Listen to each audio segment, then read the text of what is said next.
There's 604 miles. First service completed. I'm ready for some fun.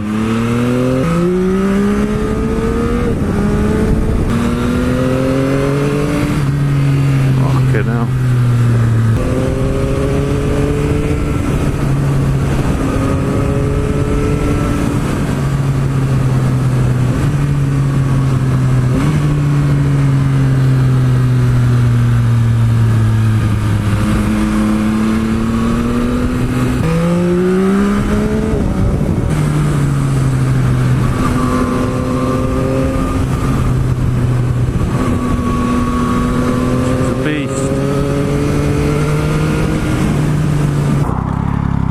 I knew this bike was going to be fun.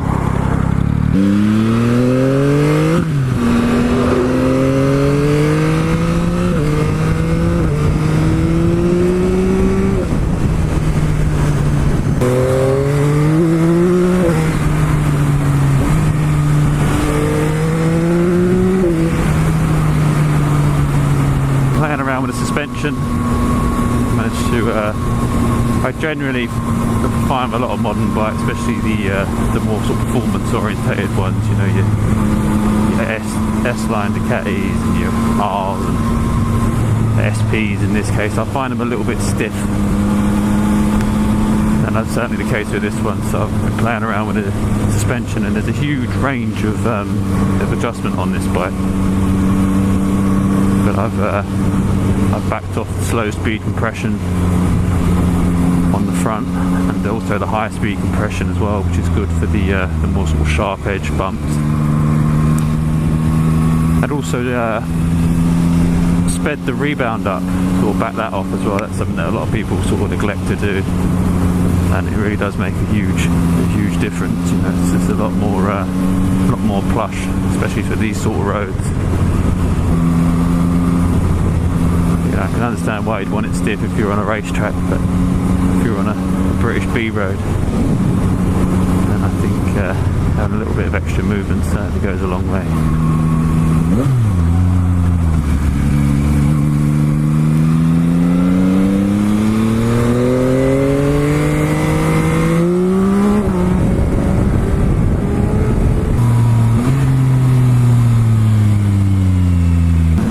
See what she can do.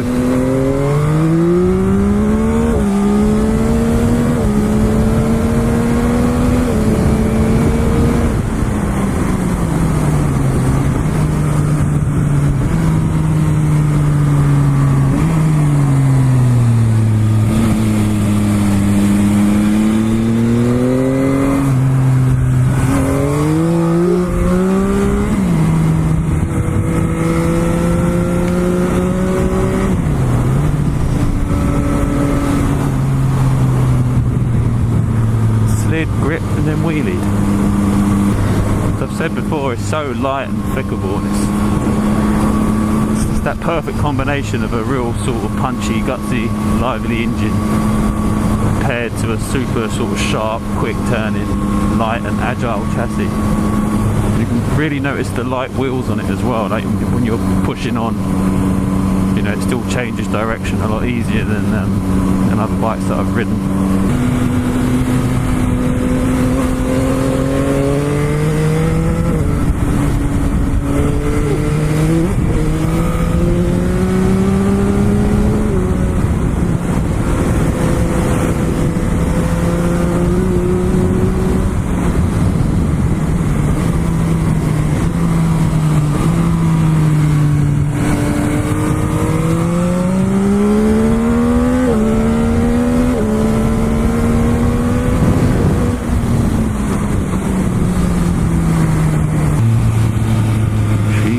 A ripper.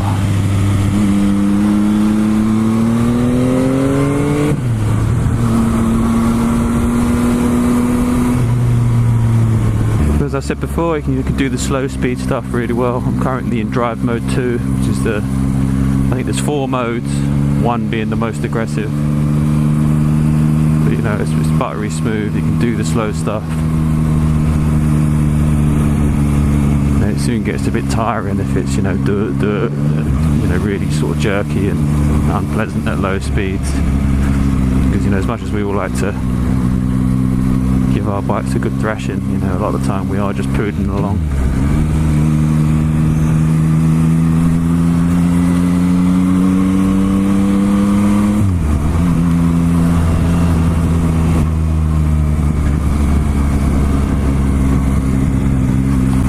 Go fast, but I haven't got any time for, you know, tearing through little villages or anything like that. You know, you need to be able to go slow. You know, my previous bike, the Monster 1200S, you know, it could do it, but it didn't really like it. You know, it was hard work to go slow. I might jump back on the Monster at some point. I actually sold it to a family member, so it's still very much in and around for rips. Because, you know, you kind of adjust to a new bike, and, you know, it's not until you sort of hop back onto your old bike you think, hold on a minute, you know. Brakes are really good. But I moved this perch over a little bit to give me a little bit more leverage on my fingers, so that when I tend to brake with these two fingers, and before I noticed, you know, you're pulling from very far in on the lever, so you're not getting the maximum sort of leverage, and just moving that across a little bit kind of gives you a little bit more bite, you know, real easy sort of free brake upgrade. And yeah, I am very happy with the brakes. One thing I have noticed is when you first jump on it, the initial bite when the pads are cold, you know, isn't the greatest compared to something like, you know, sort of Brembo M50s. They seem to, you know, the first grab of the brakes sort of throw you over the handlebars. They're super sharp. Whereas that first bite, you know, first couple of bites isn't tremendously sharp, but then, you know, the moment you get a tiny little bit of heat in them, or you know, it's even like you have to scrub them in almost, but then they become sort of, you know, like really sharp. But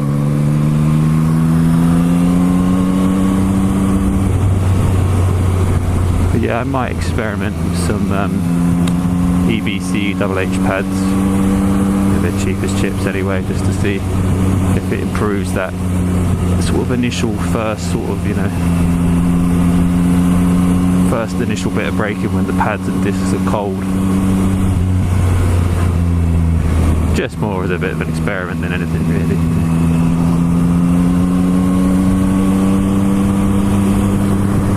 Back brake's super strong. I like a good back brake. I use a lot of back brake on the road, especially sort of mid corner to hold a line.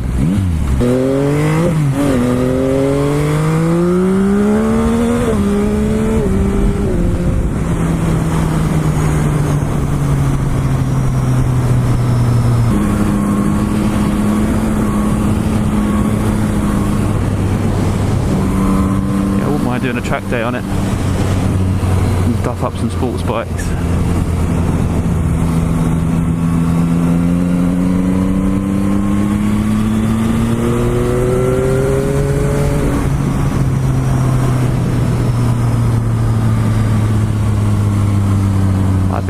I personally think you'd be hard pressed to keep up with this, you know,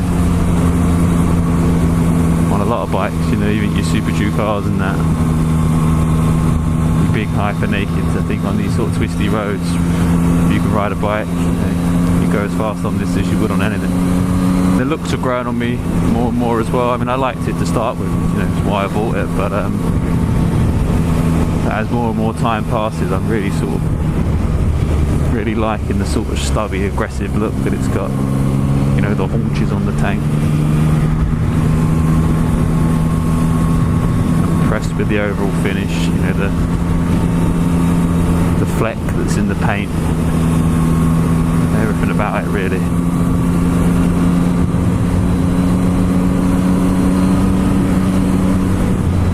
You know, a lot of people complain about the size of the TFT, but, you know, for me, it's, you know, it's just there, it's functional, you know, it's there to do a job, you know, and it's crystal clear, it's really sharp, vivid, the colours, you know.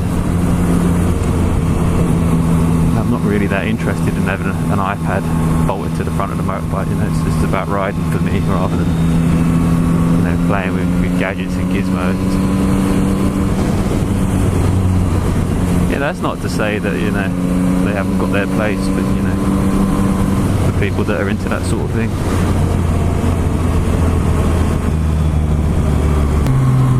It's just such an engaging engine, you know, it's really a masterpiece.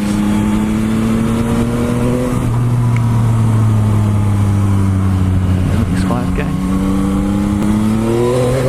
Reminds me of a giant pit bike, you know, just sort of clay ride on it.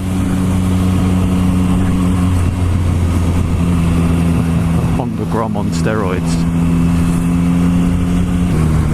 Tell you what, I killed some bugs today.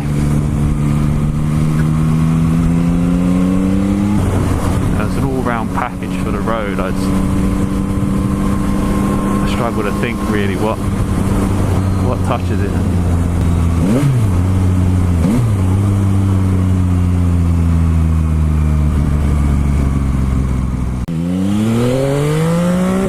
Cheers guys, and see you in the next one.